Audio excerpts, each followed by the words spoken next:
Asante. This is a statement on meeting of Azimio Summit that was held today, March the 5th, 2024. We have had a meeting of the summit, which is Azimio la Umoja One Kenya Coalition Party's top decision-making organ. The purpose of the meeting was, one, to take a bird's eye view of the nation with regard to issues that we have been outspoken on, namely the high cost of living, inclusivity in appointments to public service, the taxation regime, and the general health of the economy. Two, get a briefing on the status and progress of the NADCO report. Three, get a briefing on the progress and status of Azimio leader, Right Honorable Raila Amolo Odinga's bid for the chairmanship of the African Union Commission. On the state of the economy, the summit maintains that the view that the tax burden being borne by Kenyans is unreasonable and unsustainable. The Kenya Kwanza regime is failing the test of being caring and compassionate. Paying taxes should never be a punishment, but a patriotic duty. Under the KK regime, taxation is a punishment that is hurting the entire economy. We remain opposed to the 16% tax on petroleum products. We remain opposed to the housing tax and its colonial undertones that make it look like the infamous hut tax of the colonial era. We are deeply opposed to the high pay rates that Kenyan workers are being forced to endure. We remain opposed to the subjection of the retiree pensions to taxation. We also remain opposed deeply to the idea of subjecting farm produce to taxation. It is our position that forcing farmers to part with 5 shillings for every 100 shillings they make from their farm produce is unreasonable and cruel. We encourage our farmers to resist this tax with all their might. On NADCO, we have been adequately briefed on the progress, including a number of bills, and to be exact, 9 of them, that have been lined up for the implementation of the report. We express gratitude to Parliament for the adoption of the report that was a product of a bipartisan consensus and wide public participation.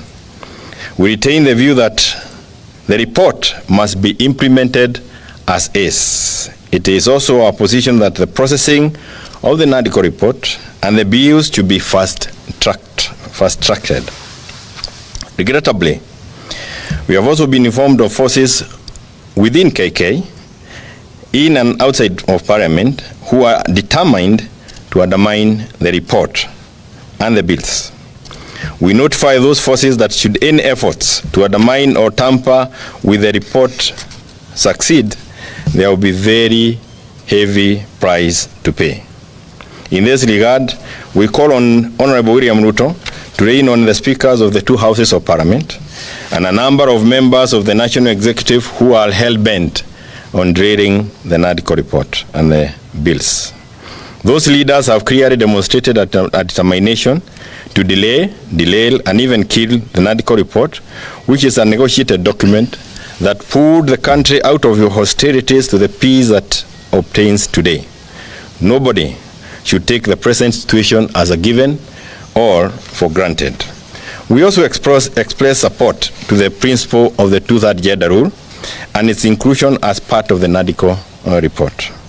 On the issue of the Right Honorable Raila Odinga's bid for AU chairmanship, the summit reiterated our earlier stand as a coalition to support in every way we can to ensure that Mr. Odinga takes the seat. It is our position as a coalition that it is in the best interest of the country and the East African community, that Right Honorable Raila Odinga takes the seat. To this end, we very much appreciate the support of our neighbors and those across the continent who have extended their support to Right Honorable Raila Odinga.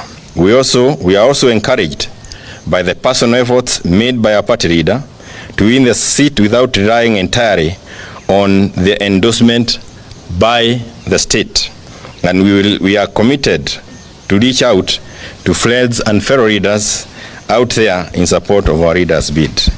The meeting also strongly welcomed the efforts of our country, Kenya, to back Honorable Odinga. We agree this is not a partisan political issue, but a matter of national pride and image.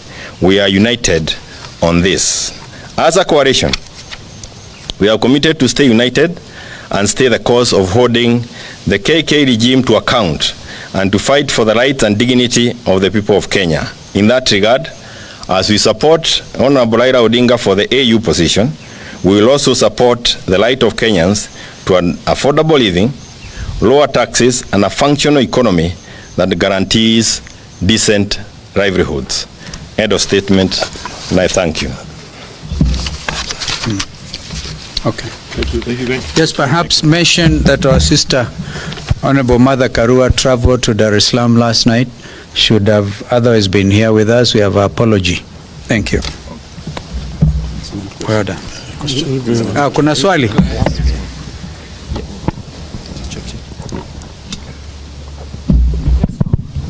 My name is Emmanuel Toh from KTN News. Just two questions. The IBC boundary reviews is expected to happen this month, according to the Constitution, but we have a crisis, some sort of. What would be your position on how we can get out of this and do that in time? We actually dealt with that matter. It's in the National Dialogue Committee report where we proposed, correct me, Opio, Wandai, I think we proposed moving from, is it 12 years to 20 years, all there, so that we can escape the crisis. Thank you. Lastly, last time 7 countries had given a nod to Raila's bid. You said 7? 7 countries that there will be more, I can assure you. Yeah. How many more have come on board? Okay. No, this is work in progress. Is he going back to? Is he going to Rwanda because he said he will be traveling to Kigali? Maybe he can answer that for himself. I'll go when I go.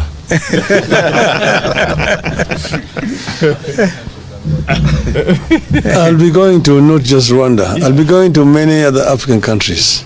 And just watch this piece. I need to talk to many leaders across the continent.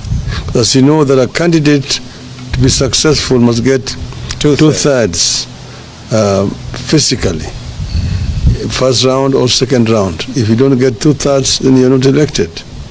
So I have to dialogue with virtually all leadership of the continent.